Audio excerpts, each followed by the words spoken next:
രാജ്യദ്രോഹം എടുത്തെടുത്തു പ്രയോഗിച്ച് ഒടുവിൽ സുപ്രീം കോടതി വേണ്ടിവന്നു ഇവിടെ ഒരു സർക്കാരിനോട് ഇത് ഇവിടെ നടപ്പില്ലെന്ന് പറയാൻ.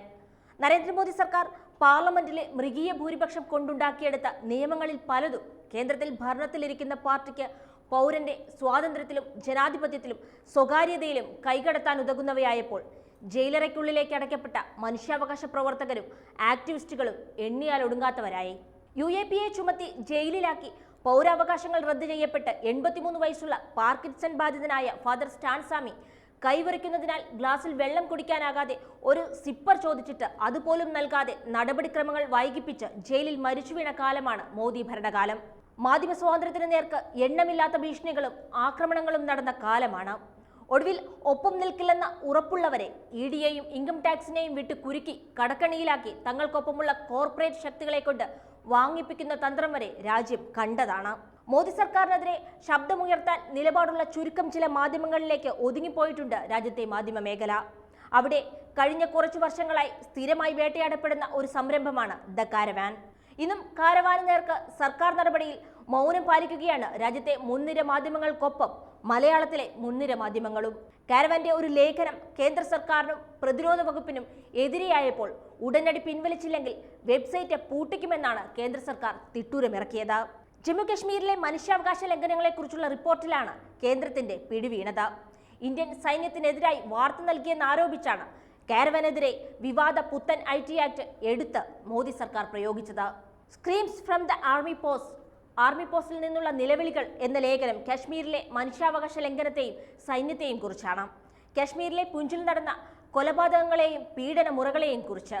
സാധാരണക്കാർക്കെതിരെ നടന്ന പീഡനവും കൊലപാതകങ്ങളുമായി ബന്ധപ്പെട്ട് ഇന്ത്യൻ സൈന്യത്തെ പ്രതിക്കൂട്ടിൽ നിർത്തുന്ന ലേഖനമാണ് കേന്ദ്ര സർക്കാരിനെ ചൊടിപ്പിച്ചതും പിൻവലിക്കാൻ കാരവാൻ മാഗസിനോട് ആവശ്യപ്പെട്ടതും. മാസികയുടെ ഫെബ്രുവരി ലേഖനത്തിൽ പ്രസിദ്ധീകരിച്ച സൈനിക പോസ്റ്റിൽ നിന്നുള്ള നിലവിളി എന്ന ലേഖനം ജേർണലിസ്റ്റ് ജതീന്ദർ കൗർ തൂർ എഴുതിയതാണ്. 2023 ഡിസംബർ 22-ന് അജ്ഞാതരായ സൈനികർ 3 പൗരന്മാരെ കൊലപ്പെടുത്തിയതിനെ കേന്ദ്രീകരിച്ചുള്ള റിപ്പോർട്ടാണിത്.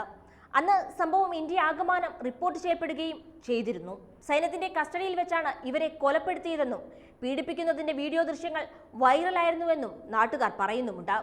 എന്നാൽ സംഭവത്തെക്കുറിച്ചുള്ള ചോദ്യങ്ങളോട് വിഷയം അന്വേഷണത്തിലാണെന്ന ഒഴുക്കൻ മട്ടിലുള്ള മറുപടിയാണ് സൈന്യം പറഞ്ഞത്. കാരവാന്റെ റിപ്പോർട്ടിൽ ഈ കൊലപാതകങ്ങളെക്കുറിച്ചുള്ള കൊല്ലപ്പെട്ടവരുടെ കുടുംബത്തിന്റെ പ്രതികരണമുണ്ട്. വിശദീകരണം നൽകാതെ കൊല്ലപ്പെട്ടവരുടെ കുടുംബങ്ങൾക്ക് സൈന്യം 10 ലക്ഷം നൽകിയതിനെ കുറിച്ചുമെല്ലാം പ്രതിപാദിക്കുന്നുമുണ്ട്.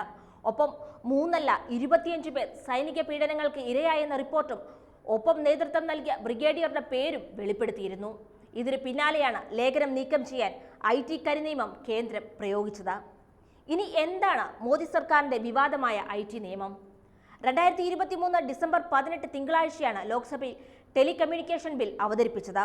4 ദിവസത്തിനപ്പുറം ഡിസംബർ 21-ന് ടെലികമ്മ്യൂണിക്കേഷൻസ് ബിൽ 2023 കേന്ദ്ര സർക്കാർ പാസാക്കി.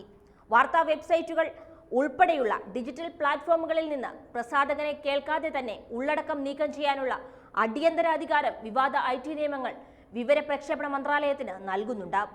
മാധ്യമ സ്ഥാപനങ്ങളുടേതടക്കം ഇന്ത്യയിലെ ഉപയോക്താക്കളുടെ ഇന്റർനെറ്റ് സ്വാതന്ത്ര്യത്തെ സാരമായി ബാധിക്കാൻ പോകുന്നതാണ് കേന്ദ്ര നിയമമെന്ന് അന്നേ വിമർശനം ഉയർന്നിരുന്നു. പിന്നാലെ കോടതിയിലേക്ക് പലരും നിയമത്തെ ചോദ്യം ചെയ്ത് എത്തുകയും ചെയ്തു. കോടതി പരിഗണിക്കുകയാണ് ഈ ഹർജികൾ.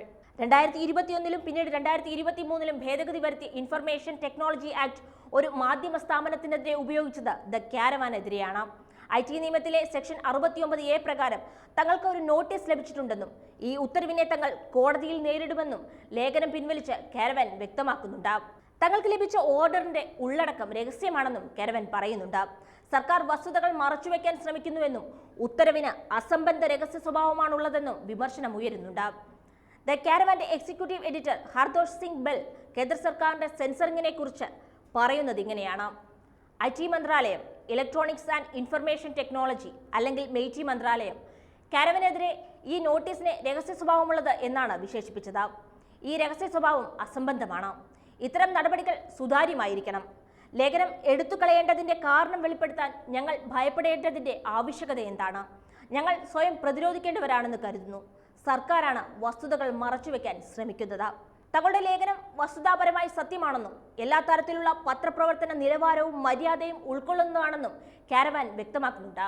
വാർത്ത നൽകുന്നതിന് മുമ്പ് തന്നെ സൈന്യത്തോട് സംഭവത്തെക്കുറിച്ച് ആരാഞ്ഞിരുന്നു. എന്നാൽ മറുപടി നൽകാൻ ആർമി തയ്യാറായില്ല. ഈ ലേഖനവുമായി ബന്ധപ്പെട്ട് എല്ലാവരെയും കണ്ടും സംസാരിച്ചുമാണ് റിപ്പോർട്ട് തയ്യാറാക്കിയതെന്ന് കാരവൻ ഉറപ്പിച്ചു പറയുന്നുണ്ട്. എന്നിട്ടും ഏകപക്ഷീയമായി ഒരു ലേഖനം കോൺഫിഡൻഷ്യലായി പിൻവലിക്കണമെന്ന് സർക്കാർ ആവശ്യപ്പെടുകയും മർക്കടമുഷ്ടി ഉപയോഗിച്ച് ഇല്ലെങ്കിൽ പൂട്ടിക്കുമെന്ന് പറയുകയും ചെയ്യുമ്പോൾ പത്രസ്വാതന്ത്ര്യത്തിന് എന്താണ് സംഭവിക്കുന്നത്?